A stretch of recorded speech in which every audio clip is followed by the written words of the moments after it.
بسم اللہ الرحمن الرحیم۔ السلام علیکم دوستو، آج کی ویڈیو میں ہم صلح حدیبیہ کے موقع پر تمام صحابہ اکرام رضوان اللہ علیہم اجمعین نے اپنے رسول صلی اللہ علیہ وسلم اور سپریم کمانڈر جناب محمد کریم صلی اللہ علیہ وسلم کے ساتھ الفت و محبت، تعظیم، توقیر، اطاعت، فرما برداری کا جو نمونہ پیش کیا، اس نے قریش مکہ کے دلوں کو ہلا کر رکھ دیا۔ صلح حدیبیہ کے موقع پر قریش کے سردار عروہ بن مسعود ثقفی رضی اللہ تعالی عنہ ملاقات کے لیے رسول معظم صلی اللہ علیہ وسلم کے پاس آئے تو اس نے صحابہ کرام رضوان اللہ علیہم اجمعین کی طرف اشارہ کر کے کیا کہا کہ حضرت ابوبکر صدیق رضی اللہ تعالی عنہ طیش اور جذبات میں آ گئے اور کہا، ارے جا اپنے معبود لات بت کی شرمگاہ چوس لے، کیا ہم رسول اللہ صلی اللہ علیہ وسلم کو چھوڑ دیں گے اور بھاگ جائیں گے؟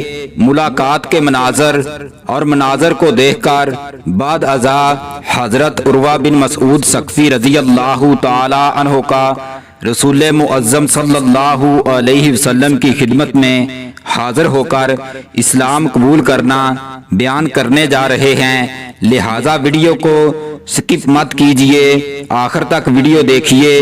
اگر چینل پر نئے ہیں تو چینل کو سبسکرائب کر لیں تاکہ آئندہ آنے والی ویڈیو آپ تک پہنچتی رہے۔ صلح حدیبیہ کے موقع پر اللہ کے رسول صلی اللہ علیہ وسلم 1000 سے اوپر صحابہ کو لے کر مدینہ سے نکلے۔ اللہ کے رسول صلی اللہ علیہ وسلم چلتے ہوئے صحابہ سے آگے نکل گئے اور حدیبیہ کے آخری کنارے پر پڑاؤ کیا۔ وہاں خزیفہ قبیلے کا سردار بدیل بن ورقہ اپنی قوم کے کئی آدمیوں کے ہمراہ رسول اللہ صلی اللہ علیہ وسلم کی خدمت میں حاضر ہوا۔ یہ لوگ رسول اللہ صلی اللہ علیہ وسلم کے محرم راز اور خیر خواہ تھے۔ ملاقات کے بعد بدیل بن ورقہ نے رسول اللہ صلی اللہ علیہ وسلم کی پیشکش قریش کے سامنے رکھی۔ حضرت مسور بن مخرمہ رضی اللہ تعالی عنہ اور حضرت مروان رضی اللہ تعالی عنہ کی روایت کے مطابق اللہ کے رسول صلی اللہ علیہ وسلم کی پیشکش کو سننے کے بعد ان کا ایک سمجھدار آدمی عروہ بن مسعود ثقفی کھڑا ہوا اور اپنی خدمات کا تذکرہ کرتے ہوئے اپنی قوم سے کہنے لگا، اے میری قوم کے لوگو، کیا تم میرے ساتھ اس طرح محبت نہیں کرتے ہو جس طرح باپ اپنے بیٹے کے ساتھ محبت کرتا ہے؟ لوگوں نے کہا، بالکل۔ پھر کہنے لگا، کیا میں تمہارا اس طرح خیر خواہ نہیں ہوں جس طرح باپ اپنے بیٹے کا خیر خواہ ہوتا ہے؟ لوگوں نے کہا، کیوں نہیں، تم ایسے ہی ہو۔ اس کے بعد عروہ کہنے لگا، اگر مجھ پر کسی جرم کے ارتکاب کی کوئی تہمت ہے تو وہ مجھے بتلا دو۔ لوگوں نے کہا، تمہارا دامن صاف ہے۔ اس کے بعد کہنے لگا، کیا تمہیں معلوم نہیں کہ میں نے اوکاز کے لوگوں کو کہا تھا کہ وہ جنگ میں تمہاری مدد کریں؟ انہوں نے مدد سے انکار کیا تو میں نے اپنے خاندان کے لوگوں، اولاد اور ان تمام افراد کو تمہارے سامنے لا کھڑا کیا جنہوں نے میری بات کو مانا۔ قریش کے لوگ کہنے لگے، کیوں نہیں، آپ کی یہ باتیں بالکل برحق ہیں۔ اب کہ عروہ بن مسعود کہنے لگے، اگر یہ بات ہے تو پھر اس شخص محمد کریم صلی اللہ علیہ وسلم نے تمہارے سامنے ایک بہترین لائے عمل رکھا ہے، تم لوگ اسے قبول کر لو اور مجھے اس محمد کریم صلی اللہ علیہ وسلم کے پاس گفتگو کے لیے جانے دو۔ سب بولے، ہاں ہاں، آپ ضرور جائیں۔ عروہ بن مسعود اللہ کے رسول صلی اللہ علیہ وسلم کے پاس پہنچے اور گفتگو کا آغاز کیا۔ اللہ کے رسول صلی اللہ علیہ وسلم نے عروہ سے بھی وہی باتیں کہی جو اس سے قبل بدیل سے کہہ چکے تھے۔ یہ ساری باتیں سن کر عروہ کہنے لگا، اے محمد صلی اللہ علیہ وسلم، اس بارے آپ کا کیا خیال ہے؟ فرض کریں آپ اپنی قوم قریش مکہ کو جڑ سے اکھاڑ کر تباہ و برباد کر دیتے ہیں، تو کیا آپ صلی اللہ علیہ وسلم نے اس سے قبل کبھی یہ سنا کہ عربوں میں سے کسی ایک نے بھی اپنی ہی قوم کو تباہ و برباد کر دیا ہو؟ اور اگر معاملہ اس کے برعکس ہو جائے کہ قریش آپ لوگوں کو جڑ سے اکھاڑ کر تباہ و برباد کر دیں تو تب کیا ہوگا؟ مجھے تو پھر یہی نظر آ رہا ہے کہ اللہ کی قسم یہ جو چہرے ہیں، صحابہ کی طرف اشارہ کر کے کہنے لگا، بگوڑے لوگوں کے چہرے ہیں جو بھاگ اٹھیں گے اور آپ کو چھوڑ کر اپنی راہ لیں گے۔ یہ سن کر حضرت ابوبکر صدیق رضی اللہ تعالی عنہ نے عروہ کو کہا یہ سن کر حضرت ابوبکر صدیق رضی اللہ تعالی عنہ نے عروہ کو کہا، ارے جا اپنے معبود لات بت کی شرمگاہ چوس لے، کیا ہم رسول اللہ صلی اللہ علیہ وسلم کو چھوڑ دیں گے اور بھاگ جائیں گے؟ عروہ کہنے لگا، یہ کون ہے؟ صحابہ نے کہا، یہ جناب ابوبکر صدیق رضی اللہ تعالی عنہ ہیں۔ اب عروہ حضرت ابوبکر صدیق رضی اللہ تعالی عنہ سے کہنے لگا، اس ذات کی قسم جس کے ہاتھ میں میری جان ہے، تمہارا مجھ پر ایک احسان ہے، میں اب تک اس کا بدلہ نہیں چکا سکا، اگر یہ احسان نہ ہوتا تو میں تمہیں جواب دیتا۔ حضرت ابوبکر صدیق رضی اللہ تعالی عنہ جو لوگوں پر احسانات کرنے والے نرم خو اور بڑے خلیق بردبار انسان تھے، وہ اس وقت طیش اور جذبات میں آ گئے جب عروہ نے ان صحابہ کو طعنہ دیا جو بدر اور احد میں اپنے نبی صلی اللہ علیہ وسلم پر جانیں فدا کرنے کی لاجواب اور شاندار تاریخ رقم کر چکے تھے۔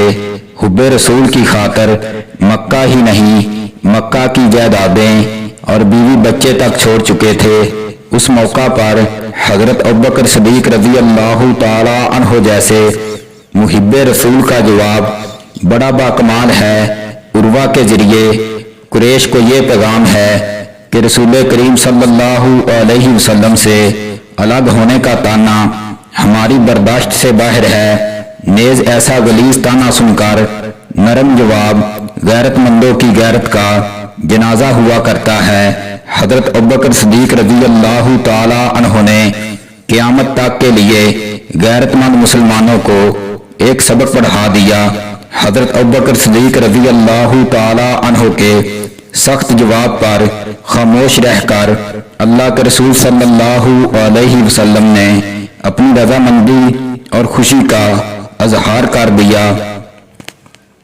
حضرت مسور بن مخرمہ رضی اللہ تعالی عنہ اور حضرت مروان رضی اللہ تعالی عنہ کے بیان کے مطابق اس کے بعد تو عروہ پھٹی پھٹی نگاہوں سے جناب نبی کریم صلی اللہ علیہ وسلم کے صحابہ کو دیکھنے لگا کہ وہ تعلق محبت کے کیا کیا مناظر پیش کرتے ہیں۔ وہ واپس قریش کے پاس گیا تو ان کے سامنے کچھ اس طرح نقشہ کھینچنے لگا، اے میری قوم کے لوگوں، اللہ کی قسم میں کئی بادشاہوں کے درباروں میں وفود لے کر گیا ہوں، حتیٰ کہ کیسر، کسریٰ اور نجاشی کے درباروں میں بھی گیا ہوں، مگر اللہ کی قسم میں نے کہیں نہیں دیکھا کہ کسی بادشاہ کی تعظیم و تحقیر اس کے لوگ اس حد تک کرتے ہوں جس حد تک محمد صلی اللہ علیہ وسلم کے ساتھی ان کی عزت اور تکریم کرتے ہیں۔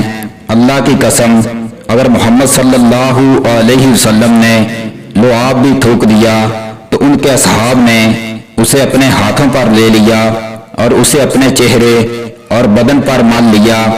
آپ صلی اللہ علیہ وسلم نے انہیں اگر کوئی حکم دیا تو ہر شخص نے اسے بجا لانے میں ایک دوسرے پر سبقت کی کوشش کی۔ آپ صلی اللہ علیہ وسلم نے اگر وضو کیا تو ایسا معلوم ہوتا تھا کہ آپ صلی اللہ علیہ وسلم کے وضو پر لڑائی ہو جائے گی۔ آپ صلی اللہ علیہ وسلم نے جب گفتگو شروع کی تو ہر طرف خاموشی چھا گئی۔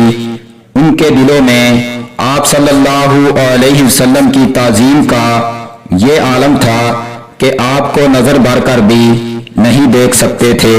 انہوں نے تمہارے سامنے ایک بڑی صورت رکھی ہے، تمہیں چاہیے کہ اسے قبول کر لو۔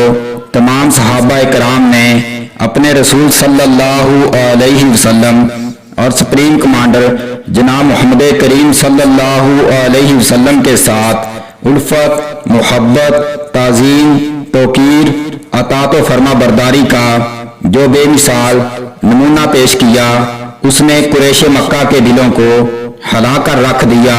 انہیں باور کرا دیا کہ اپنے حکمران سے اس درجہ محبت کرنے والے متحد لوگ جب ہم قریش سے مقابلے کے لیے سامنے آئیں گے تو ہمارا حشر نشر کر دیں گے۔ آج کے حکمرانوں کو بھی یہ نقطہ سمجھنا ہوگا کہ اگر انہیں اپنی رایا کی محبت اور اعتماد حاصل ہوگا تو وہ دشمنوں سے بخوبی مقابلہ کر پائیں گے، اور اگر ان کی حکمرانی کا طرز عمل اپنی عوام کے خلاف لوٹ گسوٹ، جھوٹ اور دغا بازی پر مشتمل ہوگا تو وہ کٹی پھٹی اور منتشر قوم کے ساتھ دشمن کا مقابلہ نہیں کر سکتے، اور ایسی قوم کے حکمرانوں کو دشمن بھی کوئی حیثیت نہیں دیتے۔ عروہ بن مسعود جو یہ مناظر دیکھ کر گئے تھے، ان کا اثر ان کی ذات پر اس درجے ہوا کہ انہوں نے بعد ازاں اللہ کے رسول صلی اللہ علیہ وسلم کی خدمت میں حاضر ہو کر اسلام قبول کر لیا، اور یوں وہ حضرت عروہ بن مسعود ثقفی رضی اللہ تعالی عنہ بن گئے۔